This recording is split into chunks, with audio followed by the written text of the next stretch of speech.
Hello everyone, welcome welcome back to my channel. I hope आप सब अच्छे होंगे, अच्छे से अपनी तैयारी कर रहे होंगे। तो आज डे 4 है 7 डेज हार्ट चैलेंज का, जिसके अंदर मुझे 7 घंटे पढ़ाई करनी थी।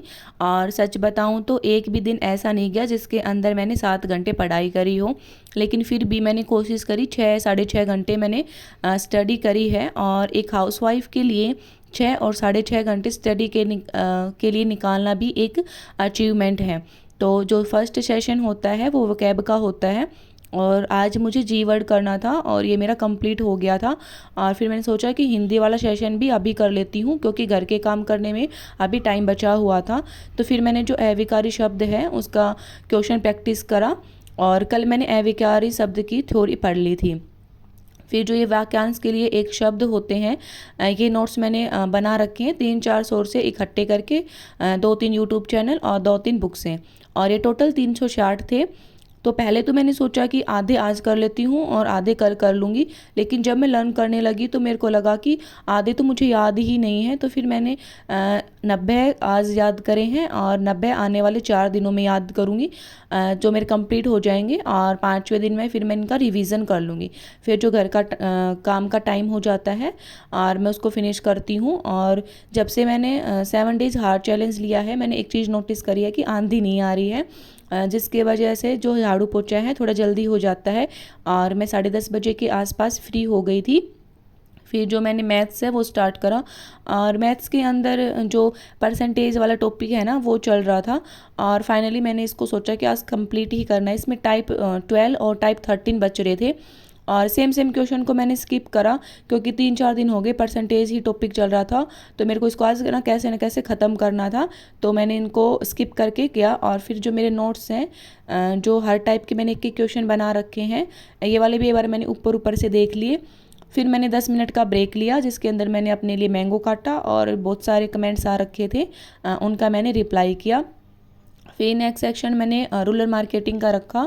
और रूरल मार्केटिंग में आज मैंने कोई नया टॉपिक नहीं लिया है, जो पिछले 3-4 दिनों में पढ़ा है ना उसी को मैं रिवीजन कर रही थी।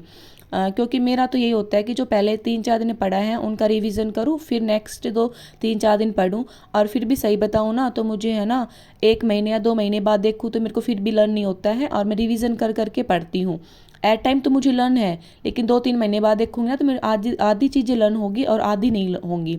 और फिर जो नेक्स्ट सेशन है वो मैंने हरियाणा जीके का रखा। और जो हरियाणा जीके में मैंने 2 ज़िले करे हैं आज, एक तो गुरुग्राम और जो दूसरा है वो था अम्बाला।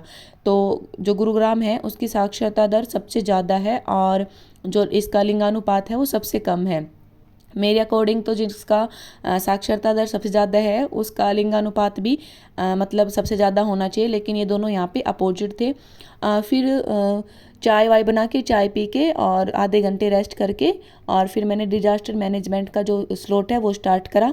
और जो डिजास्टर मैनेजमेंट है इसमें भी मैंने नया टॉपिक ना रख के जो 3-4 दिन पहले पढ़ा था उसी का मैं रिवीजन कर रही थी।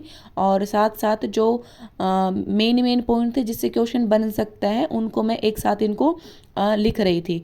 और मेरे पास है ना 3-4 ऐसे कमेंट आ रखे थे कि दी मेरे 71 नंबर हैं या 75 नंबर हैं, क्या मैं मेंस की प्रिपरेशन करूं या फिर मैं नहीं करूं।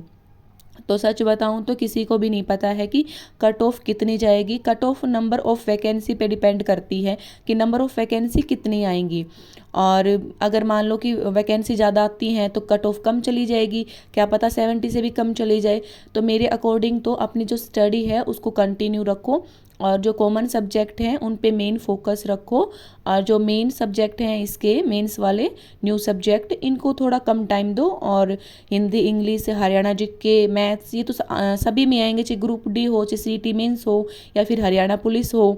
तो इनको अच्छे से कर लो, टिप्स पे कर लो कि जब तक वैकेंसी आए इतने।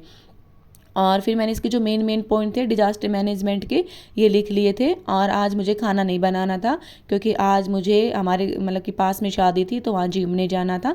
तो फिर मैंने एक मूवी देखी और साथ साथ वीडियो की एडिटिंग की। Thank you.